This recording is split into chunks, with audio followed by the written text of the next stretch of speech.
नमस्कार, आप देख रहे हैं इंडिया हेड और मैं हूं आपके साथ राघवेंद्र। जम्मू कश्मीर में 10 साल बाद हो रहे विधानसभा चुनाव की जंग को जीतने के लिए शहमात का खेल शुरू हो गया है। कांग्रेस ने आज से अपने मिशन कश्मीर की शुरुआत भी कर दी है। इसका जिम्मा सबसे पहले नेता राहुल गांधी ने संभाला है और आज कांग्रेस के दो पूर्व प्रदेश अध्यक्षों के समर्थन में बनिहाल और अनंतनाग के डूरू विधानसभा सीट पर जनसभाओं को संबोधित कर अपने मिशन कश्मीर की स्ट्रैटेजी का भी ऐलान कर दिया है। इन रैलियों में राहुल गांधी ने जम्मू कश्मीर को राज्य का दर्जा वापस दिलाने का ऐलान कर बड़ा सियासी दांव चल दिया है। माना जा रहा है कि राहुल गांधी और पूरी कांग्रेस इस पूरे चुनावी अभियान के दौरान बीजेपी के फैसलों का विरोध करेंगे, चाहे वो धारा 370 हटाने की बात हो या जम्मू कश्मीर से लद्दाख को अलग करने का फैसला। इंडिया हेड की सबसे बड़ी डिबेट में आज हम कांग्रेस के मिशन कश्मीर के बारे में चर्चा करेंगे। हमारे साथ कुछ राजनीतिक चेहरे भी जुड़ेंगे, लेकिन इससे पहले जरा ग्राफिक्स के जरिए कांग्रेस का कश्मीर प्लान भी समझ लीजिए। कांग्रेस का मिशन कश्मीर में कांग्रेस और नेशनल कॉन्फ्रेंस ने गठबंधन कर लिया है। 90 सीटों में से 51 पर नेशनल कॉन्फ्रेंस और 32 सीटों पर कांग्रेस चुनाव लड़ेगी। तो ग्राफिक्स के जरिए हम आपको यह समझाने की कोशिश कर रहे हैं कि कश्मीर में कांग्रेस और नेशनल कॉन्फ्रेंस ने जो है वो गठबंधन कर लिया है। ये कांग्रेस का जो मिशन कश्मीर है, इसके आधार जो है वो समझाने की कोशिश कर रहे हैं। देखिए, 90 सीटों में से 51 पर नेशनल कॉन्फ्रेंस और 32 सीटों पर कांग्रेस चुनाव लड़ेगी। वही 5 सीटों पर फ्रेंडली फाइट होगी, यानी 5 सीटों पर फ्रेंडली फाइट देखने को मिलेगी। वहीं 2 सीटें सीपीआईएम और पैंथर्स पार्टी को दी गई है। तो ये समीकरण है। 90 सीटों में से कांग्रेस और नेशनल कॉन्फ्रेंस के बीच जो सीटों का बंटवारा है वो 51 और 32 सीटों का हुआ है। वही 5 सीटों पर फ्रेंडली फाइट देखने को जम्मू कश्मीर में मिलेगी।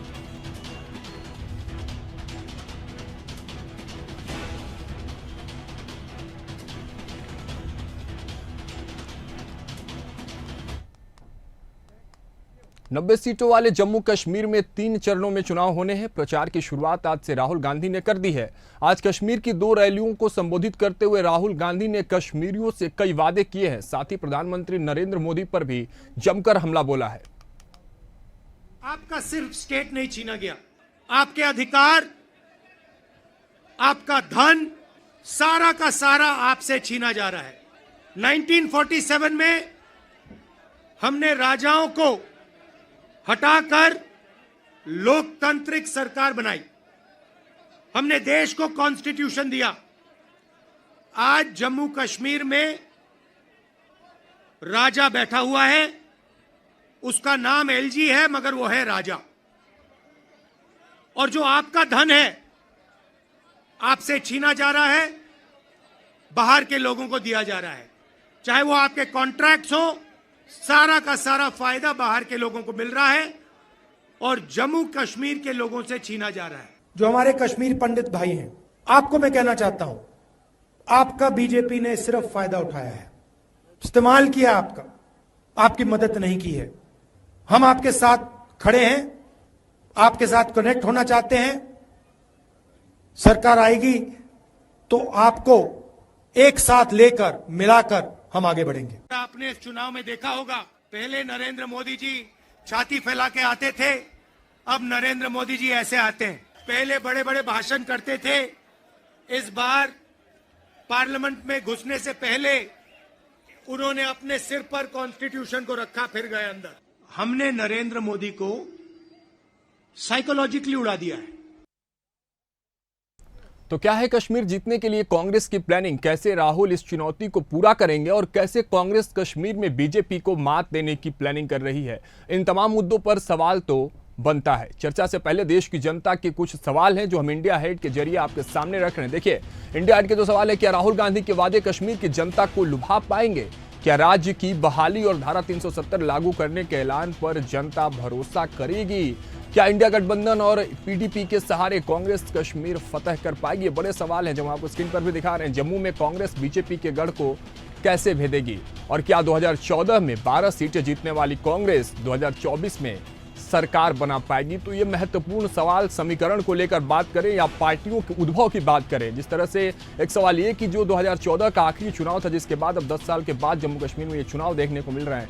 कांग्रेस को 12 सीटें मिली थी, लेकिन इस बार जिस तरह से दहाड़ रहे हैं, जो शंखनाद है राहुल गांधी का, वो कहीं ना कहीं भारतीय जनता पार्टी के खेमे में एक हलचल, एक बड़ा सवाल और उनकी तैयारियों को और मजबूत करने को इशारा कर रही है, क्योंकि राहुल गांधी ने आज जो शंखनाद करके ऐलान कर दिया है कि अब जो कांग्रेस है नेशनल कॉन्फ्रेंस के साथ जब इस बार 2024 के चुनाव में उतर रही है तो उनकी तैयारी जो है वो मजबूत है, वो पूर्ण रूप से तैयार हैं और लोगों को तमाम अपने वादों के साथ लुभाने की कोशिश कर रहे हैं। इसी पर आज हम चर्चा करेंगे और इस विषय पर चर्चा करने के लिए और इन तमाम सवालों के जवाब ढूंढने की भी कोशिश करेंगे। इस पर हमारे साथ बातचीत करने के लिए कांग्रेस की तरफ से रतन सिंह तिवारी कांग्रेस प्रवक्ता के तौर पर हमारे साथ जुड़ेंगे, साथ ही बीजेपी की तरफ से अविरल मलिक जी बीजेपी प्रवक्ता के तौर पर जुड़ेंगे और नेशनल कॉन्फ्रेंस के तरफ से शाहिद बिलाल यूथ प्रेसिडेंट हमारे साथ जुड़ेंगे और उसके साथ ही स्टूडियो से हमारे साथ मौजूद रहेंगे प्रशांत श्रीवास्तव जी वरिष्ठ पत्रकार के तौर पर, और इन सबसे आज खास चर्चा करेंगे। और सवाल तो बनता है, मैं इन तमाम सवालों के जवाब ढूंढने की कोशिश करेंगे। हालांकि जिस तरह से मिशन कश्मीर कांग्रेस ने और इंडी गठबंधन ने ऐलान कर दिया है अपने इस मिशन के बारे में, किस तरह से अपने इस मिशन को आगे लेकर बढ़ने वाले हैं, क्या कुछ आधार होगा इस मिशन का और किन सवालों को लेकर ये जनता के बीच पहुंचने वाले हैं, आखिर कैसे जनता का विश्वास। और लेकिन उससे पहले स्क्रीन पर एक बार और हम आपको सवाल दिखा रहे हैं जो महत्वपूर्ण सवाल है। क्या राहुल गांधी अपने वादों से लुभा पाएंगे? क्या राज्य की बहाली और धारा 370 लागू करने के ऐलान कर जनता भरोसा करेगी? क्या इंडी गठबंधन और पीडीपी के सहारे कांग्रेस कश्मीर फतह कर पाएगी? देखिए, कहानी अब जो है वो किसी ऐसे राज्य की नहीं है, बल्कि वो राज्य जहां 10 साल से चुनाव ही नहीं हुए हैं, वो राज्य जिसे धरती का स्वर्ग कहा जाता है। यानी अब स्वर्ग में सिंहासन की बारी है और देखना होगा कि इस स्वर्ग पर आखिर कौन इंद्र बनकर बैठता है, किसके सर पर जो है इस स्वर्ग का ताज जो है वो देखने को मिलेगा। ये सब कुछ तय होगा हालांकि चुनाव के बाद जब 4 अक्टूबर को रिजल्ट आएंगे, लेकिन उससे पहले जो सिंहासन पर बैठने की तैयारी है, उस तैयारी में पहला कदम जो कांग्रेस ने है वो आज फूंक दिया है, शंखनाद कांग्रेस ने कर दिया है। और इस शंखनाद के जो मुख्य कर्ता धर्ता थे वो थे राहुल गांधी।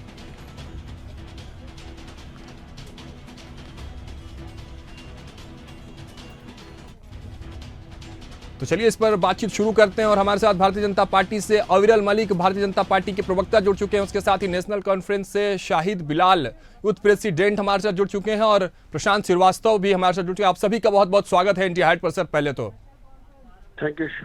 तो चलिए चर्चा की शुरुआत करते हैं और सबसे पहला सवाल नेशनल कॉन्फ्रेंस से ही लेते हैं क्योंकि महत्वपूर्ण हो जाता है। शाहिद जी, आपसे हम जवाब लेना चाहेंगे क्योंकि जिस तरह से आज आपकी तरफ से मिशन कश्मीर, राहुल गांधी ने आज मिशन कश्मीर का ऐलान कर दिया है, किस तरह से देखते हैं इस मिशन कश्मीर को और क्या कुछ आधार होंगे? क्योंकि अब बारी जो है वो स्वर्ग की है, धरती के स्वर्ग की बारी है, यहाँ अपनी सिंहासन अपनी गद्दी को मजबूत करनी है। मिशन कश्मीर को किस तरह से आप लोग देखते हैं?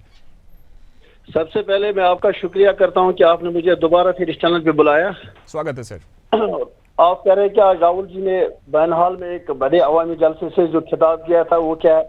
उसने कहा कि मिशन कश्मीर का जो नारा दिया उसने डेफिनेटली, देखो इससे पहले भी 2008 और 2014 तक हम लोगों की सरकार रही है, इसमें नेशनल कॉन्फ्रेंस और कांग्रेस थे।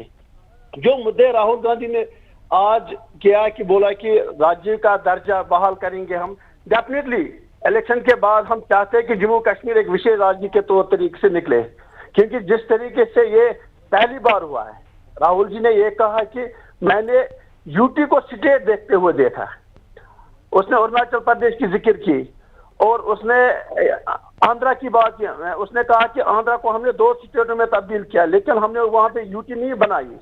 लेकिन बदकिस्मती से जिस तरीके से 5 अगस्त के बाद जम्मू कश्मीर को एक स्टेट हुआ करती थी, उस स्टेट को यूटी में तब्दील किया, यह शर्मसार बात है। दूसरी बात उसने कहा कि ये मैं रोजगार के जो यहाँ के डिलीवेजेस है, पिछले 40 साल से वो डिलीवेजेस बेचारे आधो तो उनमें जितने लोग वो ओवर एज भी हो गए थे, लेकिन उन लोगों की बात की तो आपको क्या इसमें कौन सी बड़ी आपत्ति आ गई थी कि राहुल जी ने क्या बोला? उसने डेवलपमेंट इश्यू पे बात की। डेफिनेटली हम लोगों की सरकार बन रही है 8 तारीख को, सरकार बना रहे हैं, ठीक है। नेशनल कॉन्फ्रेंस बन रही है, बना रही नहीं, हमारी सरकार तो बन गई। तो लोग जम्मू कश्मीर के लोग चाहते हैं कि हम नेशनल कॉन्फ्रेंस की इंतजार कर लीजिए, 4 तारीख का इंतजार कर लीजिए शाहिद जी, ठीक है? नहीं 4 तारीख को नहीं, आपको 8 तारीख को जो इलेक्शन कमीशन ने जो नया डेट निकाला 8 तारीख, हाँ 8 तारीख के बाद जम्मू कश्मीर में 60 पार करेगी ये अलायंस, 60 पार होगी हमारी जो नेक्स्ट गवर्नमेंट की उमर साहब की जो रूप में जो जम्मू कश्मीर में जो नई सरकार आएगी। और विद इन द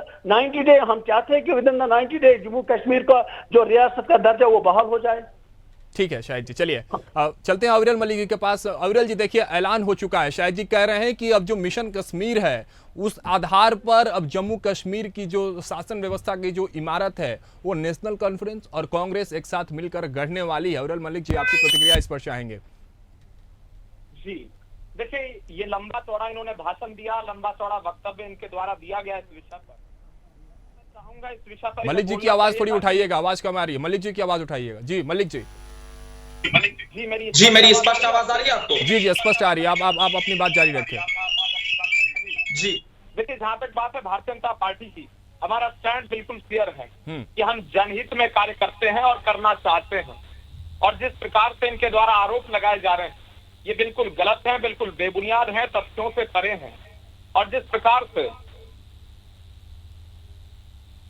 जी अविरल जी बोलना चाहिए था कश्मीरी पंडितों के विषय पर, लेकिन नहीं बोले ये कश्मीरी पंडितों के विषय पर। आखिर क्या कश्मीरी पंडित के लिए क्या किया? मैं इसे बोलना चाहता हूँ, इसे कश्मीरी पंडितों के लिए क्या किया? खाली नारेबाजी की। 10 साल तो इनकी सरकार रही जम्मू कश्मीर में। सुन लेते हैं शाहिद जी, अपनी बारी का इंतजार कर लीजिए। शाहिद जी प्लीज। शाहिद जी आपने अपनी बात रखी, मलिक जी को सुन लीजिए, फिर आपके पास पहुंचेंगे। शाहिद जी प्लीज। हाँ मलिक जी, आप जारी रखें। मलिक जी जी इनके पास ये बोलो कि शाहिद जी उन्होंने जम्मू कश्मीर के लोगों को कितना रोजगार दिया। गुजारिश है आपसे शाहिद जी, गुजारिश है प्लीज थोड़ा सा। हाँ नहीं, इनकी आवाज आप म्यूट कर दीजिए। नहीं चलिए शाहिद जी थोड़ी सी शांति बनाए रखें, अपनी बारी का इंतजार करें। अविरल जी आप जारी रखें प्लीज। जी देखिए, जहाँ तक इनका विषय है ये कश्मीरी पंडितों पर नहीं बोले, ये गिरिजा टिक्कू जी की निर्मम हत्या पर नहीं बोले, ये टीकालाल टपलू जी की निर्मम हत्या पर नहीं बोले। अगर ये नहीं बोले तो जस्टिस नीलकंठ गंजू जी की निर्मम हत्या पर नहीं बोले, जो सिटिंग जज थे हाईकोर्ट के उस विषय पर नहीं बोलेंगे। और जिस तरीके से कश्मीरों पे आए, ठीक है, मुद्दे पर ही आ रहे हैं अविरल जी, मुद्दे पर ही बात करेंगे। अविरल जी शाहिद जी सुनिए, तो शाहिद जी सुनिए। शर्म की बात है, आपने बच्चे को यूटी में तब्दील किया। रुकिए पूछ लेते हैं ना शाहिद जी। शाहिद जी थोड़ी कश्मीरी पंडित हमारे भाई है, इस वक्त कश्मीरी पंडित। अच्छा रुक जाइए मलिक जी मैं आपसे ही माफी चाहता हूँ, आपसे माफी चाहता हूँ। एक मिनट आप ही रुक जाइए। शाहिद जी की आवाज उठाए, शाहिद जी की पहले सुन लेते हैं, उसके बाद आप मलिक जी को इत्मीनान से सुनिएगा। शाहिद जी आप पूरा करिए, क्या कह रहे हैं? मैं कह रहा हूँ कश्मीरी पंडित हमारे भाई है, वो हमारे खून में है। लेकिन इसको बोलो कि आज राहुल जी ने कहा कि मैं डेवलपमेंट इशू पे बात हो, आप बीजेपी वालों को कहो कि आपने 10 साल में जम्मू कश्मीर के कितने लोगों को रोजगार दिया। ठीक है, डेवलपमेंट पे बात तो होगी, लेकिन भारतीय जनता पार्टी ये सवाल उठा रही है। जब शाहिद जी ठीक है, डेवलपमेंट की बात होनी चाहिए, रोजगार की बात होनी चाहिए, विकास की बात होनी चाहिए, लेकिन भारतीय जनता पार्टी शाहिद जी जब ये सवाल उठाती है कि आखिर आप कश्मीरी पंडित पर खामोश क्यों रहते हैं, इसका जवाब आपके पास है तो मलिक जी तो दे दीजिए। जो सबसे बड़ी बात थी कश्मीरी पंडित को नेशनल कॉन्फ्रेंस ने किया। हम चाहते हैं कि कश्मीरी पंडित अपने घर आए। 10 साल से हम तो हुकूमत में नहीं है।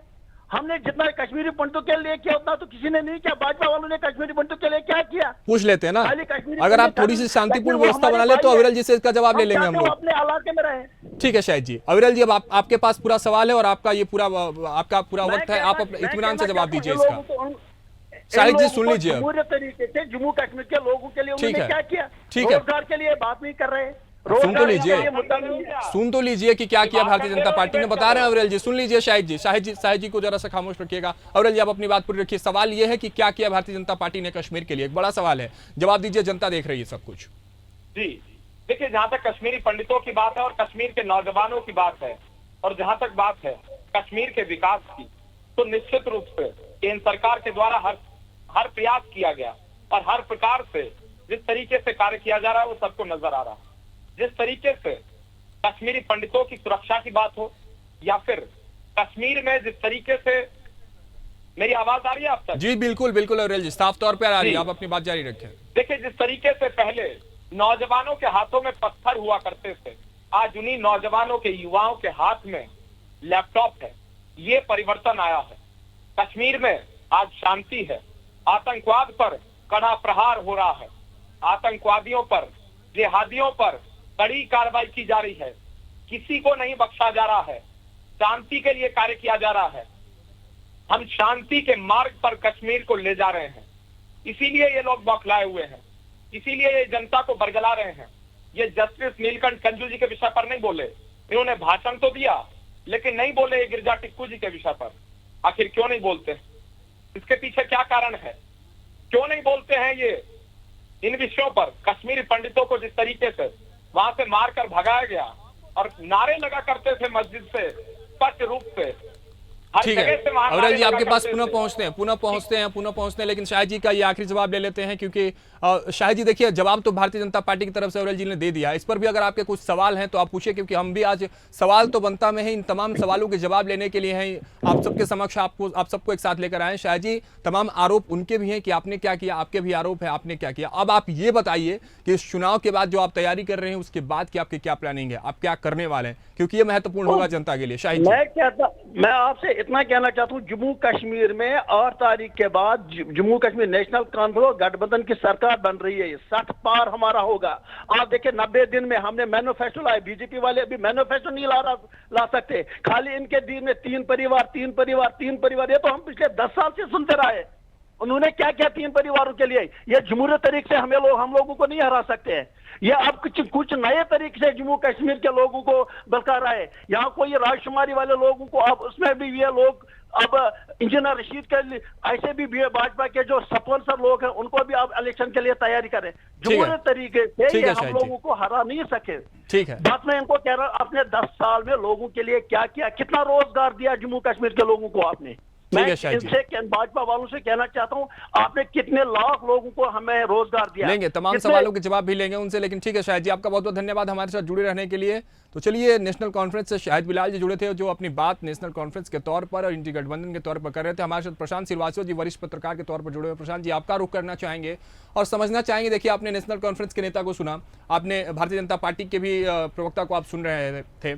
क्या लग रहा है, जिस तरह से आरोप लगा रही है नेशनल कॉन्फ्रेंस या कांग्रेस भी आरोप लगा रही है कि इन 10 सालों में भारतीय जनता पार्टी ने कश्मीर के लिए क्या किया? 370 को निरस्त कर देना या विशेष राज्य का जो दर्जा है उससे वापस हटा के यूटी में कन्वर्ट कर देना। तो आप इन सारे पहलुओं को जब देखते हैं प्रशांत जी, तो क्या लगता है कि वाकई इन 10 सालों में जम्मू कश्मीर को कुछ घाटा हुआ है, या इन तमाम चीजों के हटने या निरस्त होने के बाद कुछ फायदे भी जम्मू कश्मीर को नजर आए हैं? इन पहलुओं पर जरा सा प्रकाश डाले प्रशांत जी। बिल्कुल, हम बताते हैं, लेकिन पहले हम एक चीज़ ये देखते हैं कि राहुल गांधी ने जो अभी सभा की है उसमें उनको कितना कॉन्फिडेंस पहले नजर आया। जब से लोकसभा के चुनाव हुए हैं, कांग्रेस और इंडी गठबंधन की सीटें बढ़ी हैं, तब से राहुल गांधी का कॉन्फिडेंस भी लेवल बढ़ गया है। और दूसरी तरफ देखा जाए तो वो अब केंद्र में नेता प्रतिपक्ष के रूप में काम कर रहे हैं, तो और कॉन्फिडेंस आ गया है। मुझे आज की सभा में 4 बातें जो उनने बड़ी कही, जो जिसको लेके वो जम्मू कश्मीर के चुनाव में गए। पहली बात तो उन्होंने की कि जम्मू कश्मीर को हम स्वतंत्र राज्य देखना चाहते हैं, क्योंकि पहले यहाँ राजा थे, फिर इसके बाद उन्हें जो केंद्र में सरकार है उसको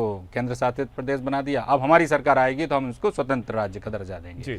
दूसरी बात फिर उन्होंने कही यहाँ पर कि जो कश्मीर है, कश्मीर पंडितों की बात की कि कश्मीर पंडित हमारे साथ जुड़ें और जुड़ के आएंगे तो जब सरकार बनेगी तो उनकी भागीदारी उसमें उतनी बराबरी से हम उनको लेके आएंगे। तीसरी बात उन्होंने कही कि हम जो कश्मीर राज्य है इसको भी कर्ज जो मुक्त है या फिर जो रोजगार के जो नए आयाम हैं वो लेंगे, युवाओं को आगे लेंगे। ये बात बड़ी बात कही। फिर चौथी बात वो ले आए तो उनने मोदी जी पे तंज कसा, अमित शाह जी पे भी तंज कसा कि ये जो लोग हैं यहाँ पर आए और इन्होंने कोई काम नहीं किया, राज्य को ये लोगों ने बस सिर्फ यूज़ किया है यहाँ के राज्य के लोगों को। और ये भी उन्होंने बात कही कि पहले मोदी जी सीना तान के चलते थे, अब उनके ऊपर भार आ गया है, अब वो कंधे झुका के चलते हैं। तो इस तरह की बातें भी हुई सारी, लेकिन 4 बातों से वहाँ की जनता को क्या फायदा मिल सकता है ये भी चीज़ हम प्रशांत जी आपको जरा सा रोकना चाहते हैं। हमारे साथ कांग्रेस से रतन सिंह तिवारी जी जुड़ चुके हैं। आपका बहुत बहुत स्वागत है पहले रतन सिंह जी इंडिया हेड पर। आप 4 महत्वपूर्ण बिंदुओं की बात कर रहे थे अभी प्रशांत जी, उसी से आपसे हम पहला सवाल ले लेते हैं कि अब तो शंखनाद हो गया है, कांग्रेस तो पूरी तैयारी में नजर आ रही है जम्मू कश्मीर में। हालांकि एक समीकरण ये भी है कि पिछले जब चुनाव हुए थे 12 सीटें आपके पास बस आपके हाथ में बची थी। इस बार की क्या तैयारी है और जिस तरह से हुंकार आज भरा है राहुल गांधी ने, तैयारी कैसी दिख रही है आपकी जम्मू कश्मीर के लिए? रतन जी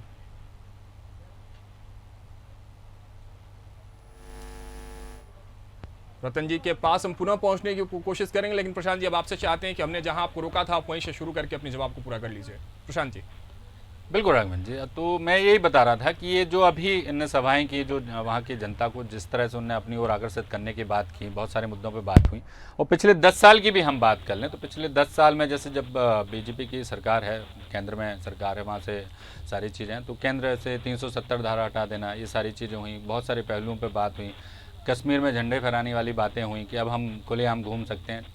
बाकी में ये काम भी हुआ है वहाँ पर। जिस तरह से आतंकवादी आते थे वो अब गतिविधियाँ कम हो गई, फिर अभी कुछ समय से चीज़ें बढ़ रही हैं, लेकिन पहले के मुकाबले काफ़ी कम हुआ। विकास भी हमको वहाँ दिखता है, सारी चीज़। अब वहाँ की जनता को ये तय करना है कि हमें किसके साथ जाना है, किसके साथ हमको आगे बढ़ना है, क्या वहाँ पे आगे चीज़ें मिल रही हैं। क्योंकि अब चुनावी बेला है, सब लोग हम जाएंगे वहाँ पे, नेता जाएंगे, प्रलोभन देंगे, नए नए ऑफर देंगे, नई नई बातें होंगी कि हम इस राज्य को अब स्वर्ग बना देंगे या फिर किस दुनिया में ले जाएंगे।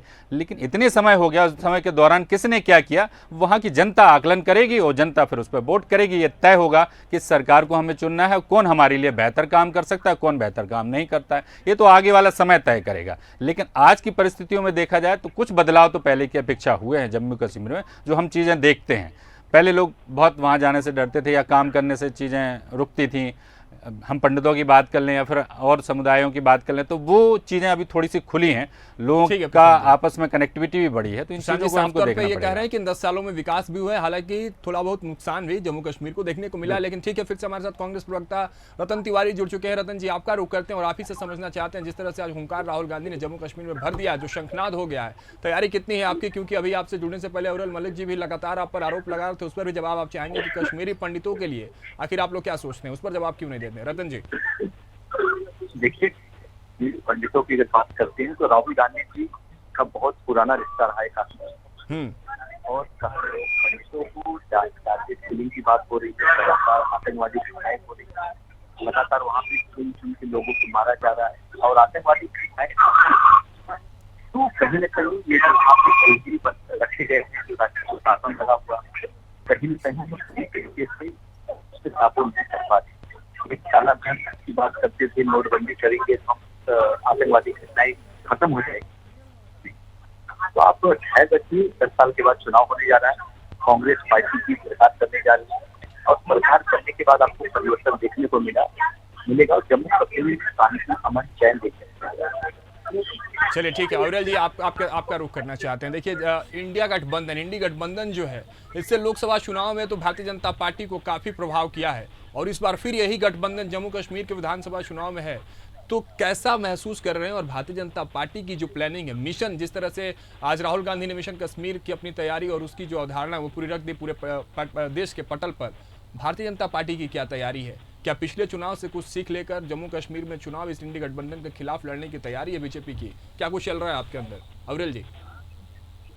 जी देखिए, जहाँ तक भारतीय जनता पार्टी की मजबूती की बात है, भारतीय जनता पार्टी पूर्ण रूप से मजबूत है और कांग्रेस घबराई हुई है भारतीय जनता पार्टी से।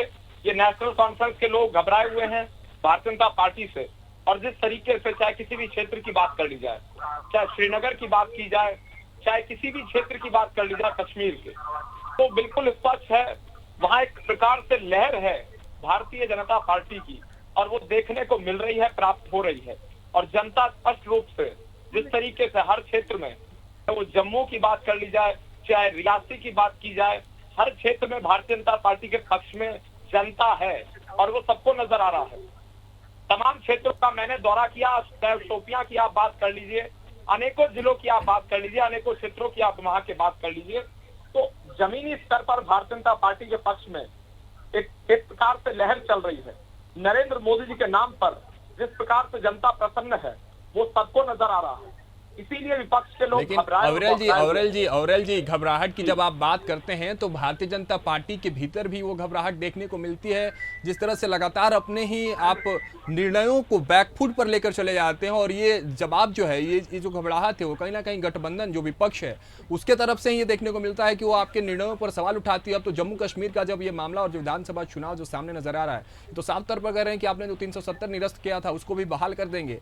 तो ये इंडी गठबंधन को आप हल्के में लेने की जो कोशिश कर रहे हैं, क्या वो मतलब कैसे होगा वो समीकरण? देखिए, क्योंकि आप तमाम अपने ही निर्णयों को लेकर बैकफुट पर नजर आते हैं, इनके दबाव को चलती है, विपक्ष जो है मजबूत है, और जम्मू कश्मीर में भी जिस तरह से आज दहाड़ रहते शंखनाद किया है, तो तैयारी तो दोनों पार्टियों को और दोनों जो बल हैं, जो दोनों पक्ष हैं, उनकी तैयारी में कहीं ना कहीं इस बार जो है जोर शोर देखने को मिलेगा। अविरल जी। जी नहीं, मेरा सवाल नंबर 1 है कांग्रेस से। वो सवाल ये है कि पाकिस्तान के पक्ष में जिस प्रकार से फारूक अब्दुल्ला बोलते हैं, वो कहते हैं कि पाकिस्तान के साथ वार्ता होनी चाहिए, बात होनी चाहिए। दुश्मन देश के साथ वार्ता की बात फारूक अब्दुल्ला करते हैं और ये गठबंधन करते हैं। इसका अर्थ है कि उनकी विचारधारा से, उनके एजेंडे से कांग्रेस के लोग, राहुल गांधी, प्रियंका गांधी, सोनिया गांधी सहमत हैं। इसका अर्थ नंबर 1 ये है। सवाल नंबर 2, देखिए जिस तरीके से रतन जी सारे सवाल सुनते रहिएगा, रतन जी आपसे जवाब लेंगे इसके बाद, क्योंकि सवाल आपसे ही कर रहे हैं। जी अविरल जी। जी देखिए, जिस प्रकार से कांग्रेस के प्रवक्ता मौजूद हैं, इन्हें इस विषय पर उत्तर देना चाहिए कि 370-35 को दोबारा लगाने की ये बात करते हैं, इसके रिस्टोरेशन की ये बात करते हैं, तो किस आधार पर आखिर कर रहे हैं, ये किस बुनियाद पर कर रहे हैं, ये क्यों देश के विरुद्ध जा रहे हैं? हमने 370-35 को हटाने का कार्य किया, हमें गर्व है इस बात का। और जहां तक बात है 370-35 की, अगर ये इस विषय को बोलते हैं कि ये लगाना चाहते हैं दोबारा, नंबर 1 ये सुप्रीम कोर्ट के खिलाफ है, ये जुडिशियरी के खिलाफ है इनका बयान। नंबर 2, जनता इनके खिलाफ हो जाएगी और वो नजर आ रही है जनता किस प्रकार से इनके खिलाफ है, और वोटिंग में भी वो नजर आ जाएगा। ये लोग नहीं बोलते हैं, क्यों नहीं बोलते हैं? आखिर कश्मीरी पंडितों की पीड़ा इन्हें पीड़ा नहीं नजर आती है, जब वहाँ मस्जिदों से, अनेकों स्थानों से ऐलान हुआ करते थे कि कश्मीर में रहना होगा तो अल्लाह अकबर कहना होगा। क्यों कहना होगा अल्लाह अकबर? हम जय श्री राम कहेंगे और कश्मीर में रहेंगे। किसी में अगर दम है, हिम्मत है तो हटा कर दिखाए। इस देश में बाबा साहब भीमराव अंबेडकर जी का संविधान है, ये संविधान से चलने वाला देश है। बाबा साहब डॉक्टर भीमराव अंबेडकर जी का सम्मान सबको करना होगा। ये जिहादियों के हिसाब से देश नहीं चलेगा। ठीक है अविरल जी, ले लेते हैं आपके तमाम सवालों के जवाब जो हैं, आपके तमाम सवालों के जवाब रतन तिवारी जी से ले सकते हैं। रतन जी देखिए, सवाल मैं आपको थोड़ा सा संक्षिप्त में बता देता हूं। पहला सवाल इनका ये था कि आपने उस पार्टी के साथ अलायंस किया है जो पाकिस्तानी विचारधारा से ताल्लुक रखते हैं। दूसरा सवाल ये कि 370 को आप फिर से बहाल करने की बात करते हैं, यानी सुप्रीम कोर्ट के आप उस कोटेशन को, उस जो फैसले को, जो 11 दिसंबर 2023 को सुप्रीम कोर्ट ने कहा कि 370 जो निरस्त हुआ है वो संवैधानिक तरीके से सब कुछ हुआ, इसके आप खिलाफ हैं। और चौथा प्रश्न इनका, जो तीसरा प्रश्न था, उन्होंने कहा कि कश्मीर में रहना है तो अल्लाह अकबर कहना, इस तरह के नारे जो लगते हैं आपकी पार्टी की तरफ से लगते हैं। तो ये 3 बड़े सवाल है, इसका जवाब आप दे दें संक्षिप्त में। एक मिनट मैंने कहा पहले लगाए जाते थे जब कश्मीरी पंडितों को मार मार कर भगाया गया। मैंने नहीं कहा कांग्रेस ने लगाए या किसी पार्टी ने लगाए। ये ऐसे नारे तब लगे हैं जस्टिस नीलकंठ गंजू जी की हत्या हुई है। मैं भी वही कह रहा था, मैं भी उनसे यही, अविरल जी मैंने भी सेम सवाल ही कहा। मैंने कहा कि इस तरह के नारे वहां लगते थे कि कश्मीर में रहना है तो अल्लाह अकबर कहना होगा, लेकिन आप कह रहे हैं जय श्री राम कहेंगे, बाबा अंबेडकर के विचारों से ये देश चलता है। उन तमाम सवालों का जवाब रतन तिवारी जी आपसे लेते हैं। बिल्कुल। अब देखिए जब भी चुनाव आता है, ये भारतीय जनता पार्टी के लोग हिंदू मुसलमान करने के पीछे नहीं है। अभी आपके चैनल पे इन्होंने कहा कि जम्मू कश्मीर में पहले अल्लाह अकबर था और आज क्या हो रहा है? आज जय श्री राम के नारे लगाए। तो मैं स्पष्ट तौर पर ये कह देना चाहता हूँ कि इनकी एक बात मुझे बहुत अच्छी लगी। इनकी एक बात अच्छी लगी, 370 वाली जो बात है, हमने तो इनसे कह रहा है, हम तो बार बार कह रहे हैं कि 370 धारा की जो बात है, ये कांग्रेस पार्टी ने कहा है कि राहुल गांधी, किसी ने नहीं कहा है, हमारी सहयोगी पार्टी ने कहा है। तो सरकार बनने के बाद जम्मू कश्मीर की आवाज, तो सहयोगी पार्टी ने कहा है। रतन तिवारी जी गजब बात कर रहे हैं आप। सहयोगी पार्टी का उतना ही योगदान होता है और आपसे अधिक चुनाव जी तो लीजिए मेरे भाई, नहीं ऐसी कभी कभी बात कर देते हैं आप लोग भी, लगता है कि बशकाना नेशनल पार्टियों का मैनिफेस्टो, सभी पार्टियों का अपना अपना एक मैनिफेस्टो होता है। उन्होंने अपनी बात रखी है। कांग्रेस पार्टी ने कभी किसी मंच से या कहीं भी अगर बोला होता, मुझे बता दीजिए कि हम 370 धारा के विरोध में या उसके समर्थन में बात कर रहे हैं। हम विरोध नहीं करते हैं तो समर्थन भी तो नहीं कर रहे हैं, यानी किसी चीज का समर्थन ना करना एक विरोध का ही प्रतीक होता है। तिवारी जी, कांग्रेस पार्टी ने प्रधानमंत्री नरेंद्र मोदी पूरी भाजपा बटालियन को संविधान का प्रत अपने सर पे लेकर घूमने के लिए लगा दिया है। आप देख लीजिए ना, प्रधानमंत्री नरेंद्र मोदी और उनकी पूरी भाजपा बटालियन आज संविधान की बात कर रहे हैं। वही लोग जो संविधान के खिलाफ में बात करते थे, हमने अपना कर दिया और ये बोल रहे थे कि उसके साथ हम लोग हैं जो आतंकवादियों को समर्थन करते हैं। भैया, महबूबा मुफ्ती के साथ आप लोग जब सरकार बनाए थे, क्या अफजल गुरु को शहीद और हीरो नहीं मानती थी? आप महबूबा मुफ्ती के साथ सरकार बना लेते हैं, वो अच्छा है। हम अगर इनके साथ गठबंधन करने जा रहे हैं, वो बुरा है। संविधान को खत्म करने की बात आप लोग करते हैं और संविधान को लेके भी चलने की बात आप लोग करते हैं। और आप कह रहे हैं कि जम्मू कश्मीर में रहना है, जय श्री राम करना है। अरे भैया, आप ठेकेदार हैं क्या? हम तो बार बार पूछते हैं, आप ठेकेदार हैं क्या धर्म के? आपने भगवान श्री राम के नाम पे खूब राजनीति करने की कोशिश की। अयोध्या में तो आपको हरा दिया ना, सीतापुर में हरा दिया ना, प्रयागराज में हरा दिया ना। जहाँ जहाँ धर्म की आपने राजनीति की, वहां पे आपको नष्ट नाबूद करने का काम देश की जनता ने किया और 240 पे लाके बैसाखी पे खड़ा कर दिया। तो अविरल जी, अब जम्मू कश्मीर ने भी ठान लिया है कि आपको वहां से नष्ट नाबूद कर देंगे। समय कमी, अविरल जी कुछ कहना चाहते हैं, आखिरी प्रतिक्रिया अविरल जी के लेते हैं। हरियाणा में इनका जो डर था, इसलिए चुनाव की तारीख बढ़वा दी। अविरल जी की आखिरी प्रतिक्रिया लेते हैं। अविरल जी, संक्षिप्त में खत्म करिएगा। अविरल जी, बात है, इसका मैं उत्तर दूंगा, लेकिन जिस तरीके से अयोध्या का विषय है, अयोध्या में हम जीते हैं। कश्मीर आ जाइए, समय की कमी है। अविरल जी, कश्मीर आ जाइए, कश्मीर पहुंच जाइए। आप जीते हैं, एक मिनट। फैजाबाद में ये जीते हैं, अयोध्या में हम जीते हैं। अगर हम चांदनी चौक में जीते हैं तो इसका अर्थ ये नहीं कि हम जामा मस्जिद में जीते हैं। हम चांदनी चौक में जरूर जीते हैं, लेकिन जामा मस्जिद में नहीं जीते। हम मुसलमानों से इतनी नफरत क्यों होती है? क्या वो इस देश के नामुमकिन नहीं है? क्या इस देश के नागरिक नहीं है? मुसलमान क्या इस देश के नागरिक नहीं है क्या? आप बताइए ना। उनकी नागरिकता छीनने का काम करेंगे क्या आप लोग? उनके वोट को आप बहिष्कार करने का काम करेंगे क्या? आप कह रहे हैं कि मुसलमान इस देश के नागरिक नहीं है। सुन लीजिए, मैं वहीं आ रहा हूँ। हाँ। सब देश के नागरिक हैं। अविरल जी, संक्षिप्त में समय की कमी है, हमारे पास समय की कमी है, संक्षिप्त में। जी देखिए, मैंने केवल ये कहा था, जब कश्मीरी पंडितों को मार कर भगाया गया, काट कर भगाया गया, उस समय उस दौर में ये कहा जाता था, अगर कश्मीरी पंडितों को कश्मीर में रहना होगा तो अल्लाहू अकबर कहना होगा। क्यों कहना होगा अल्लाहू अकबर? ये मेरा सवाल है। अगर कश्मीरी पंडित कश्मीर में रहते हैं तो अल्लाहू अकबर क्यों कहेंगे?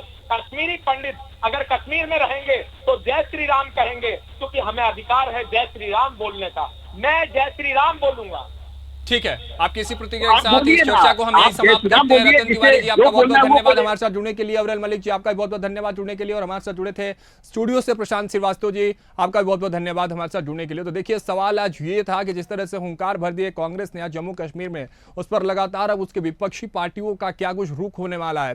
हालांकि ये सब कुछ तो समय निर्धारित करेगा कि आखिर इस धरती के स्वर्ग कहे जाने वाले कश्मीर के सिंहासन पर किसके सर पर ताज सचेगा। जब 8 अक्टूबर यानी जो नए तारीख इलेक्शन कमीशन के द्वारा जारी किया गया है, इस दिन जब रिजल्ट्स आएंगे, तब तय होगा कि किसके सर पर जम्मू कश्मीर यानी धरती के स्वर्ग का ताज होगा। फिलहाल सवाल तो बनता में ही। मेरे साथ इतना ही। देश दुनिया की तमाम अपडेट्स और खबरों के लिए बने रहे इंडिया हाइट के साथ। मुझे दीजिए इजाजत, नमस्कार।